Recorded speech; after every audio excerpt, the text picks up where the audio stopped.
it's not about race. It's not about race. What is it about? Because it's about man's inhumanity to man. Do you have strong opinions? You know what strong opinions are. They're when instead of saying, I don't like Ed Sheeran, you say, I fucking hate that piece of fucking shit on Ed Sheeran.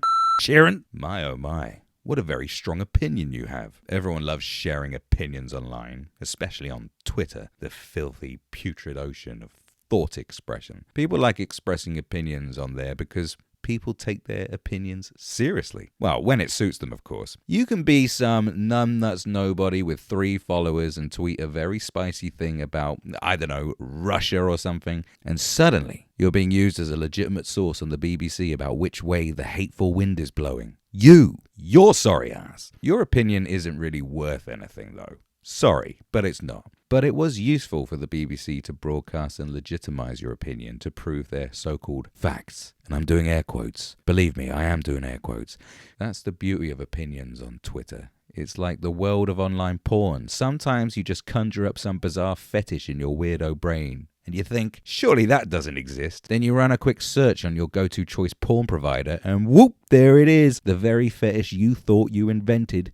There's about 6,000 videos on that. That's Twitter. You think no one could possibly believe James Corden is the second coming of Jesus Christ himself. And a quick check on Twitter disproves your silly theory because some nutbag from Turtle Poop County in Florida has an entire Twitter thread devoted to this insane notion that Corden is Jesus Christ reborn. You can prove any narrative on Twitter because apparently all opinions count. Problem is, they actually don't. Everyone should have an opinion, I suppose, and all opinions are valid. But when it comes to certain subjects, we really ought to just listen to the opinions of people who know what the hell they're talking about. 99.99% of the replies to some post about some topic everyone knows about aren't worth reading, let alone thinking about and being used to legitimize some theory or point of view. Before the interweb enabled Tom, Dick, Harriet and Hobag to spread their opinions far and wide like a nasty case of hepatitis. In order for the average Joe to have their opinion heard by more than their poor suffering family or acquaintances at the betting shop, you had to be asked. Someone like Janet Street Porter would go out into the streets with a microphone and conduct a little vox pop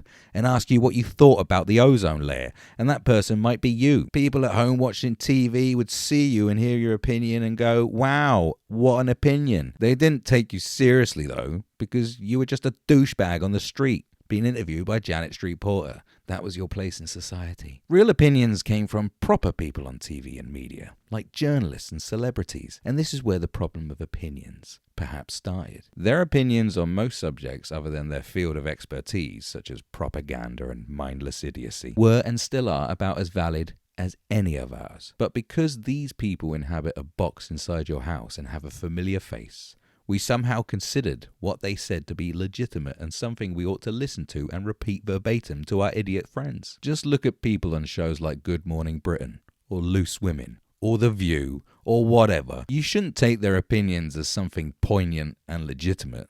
These people don't know anything. It's just their job to talk about everything and anything. They don't have much choice but to give their 2-bit opinions on something, and their opinions aren't very useful. But for some reason, we're supposed to get outraged about their opinions when it's one we really don't like. Whoopi Goldberg. Whoopi Goldberg's opinion on the Holocaust is about as relevant and useful as her opinion on, I don't know, barbecuing salmon. She probably knows nothing about barbecuing salmon, and therefore you shouldn't follow her tips on how to do it. And to a salmon cooking expert, it's just as retarded as her opinion on the Holocaust. I know spicy takes on the Holocaust are a little more serious than ones about cooking salmon, but she's just an old actress. What do you actually expect from her? If I'm going to want to understand the Holocaust better, then I'll listen to a Holocaust survivor or published and respected scholar. I'm not going to take notes from Kate Garraway on the Holocaust, am I? I don't care about Whoopi Goldberg's takes on the Holocaust, and neither should you. I don't care what Greta Thunberg and Leonardo DiCaprio have to say about climate change. Why?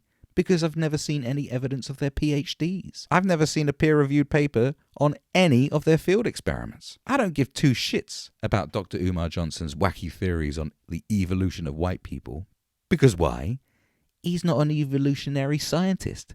I don't even think he's an actual doctor, come to think of it. This is a putrid sea of opinions opinion, and it seems to have caused more harm than good. Some Joe Average's opinion on a joke being offensive is amplified 10,000 times because news outlets need so much news output about the same damn thing they insist on validating every Joe Average's take. Who cares about Joe Average? The people in power don't, and the media couldn't care less about his opinion. Unless they need it, of course, for one of their hideous little stories. Back in the day, the only way Joe and Jane Average could get their opinion the remotest chance of being heard was to write a stern letter or make a phone call. Writing a stern letter or waiting in line on your house phone takes patience and effort. Most Joe and Jane Averages these days don't even have the patience to wait 6 minutes in between eating slices of cake. So I care about their opinion. Businesses shouldn't care about what someone thinks of their latest advertising campaign unless these people are actually part of their target demographic. If they're not, fuck them. For some reason, a company like Gillette will care about the opinions of people who either can't grow beards or have chosen not to be able to grow beards. So why listen to them? Fuck them. The Twitter cesspool is full of people expressing their opinions, with each misinformed and tiresome person hell-bent on having an opinion that trumps the last 2-bit opinion that came before them. Even if they know that their opinion is completely wrong and actually just full of bullshit, it doesn't matter, because somewhere along the line their silly opinion became valid and therefore they just have to have one. And if they're proven wrong because they are most likely unqualified and uneducated on the subject matter they're raging about, they just double down on their hot take and block people and call them names. Being right or wrong about something that doesn't concern you are the same thing. It doesn't matter. Majority of the time, being right just means you're right, and that's it. Unless you are right about an entry point on a big trade or the outcome of a horse race or a diagnosis of a lump when the doctor takes 60 months to give you an appointment, then that's something else. Good for you. Well done for being correct. But otherwise, you're just right, and no one should really care because, well, what did you achieve? Nothing. Most people who disagree with you won't even say you're right even when you are. So what does it matter? You're just lost in a sea of opinion. And your opinion is about as valid as Whoopi Goldberg's opinion on the effective ways that you can reduce thruster burnout on a rocket ship to Saturn. Unless, of course, you are a rocket scientist.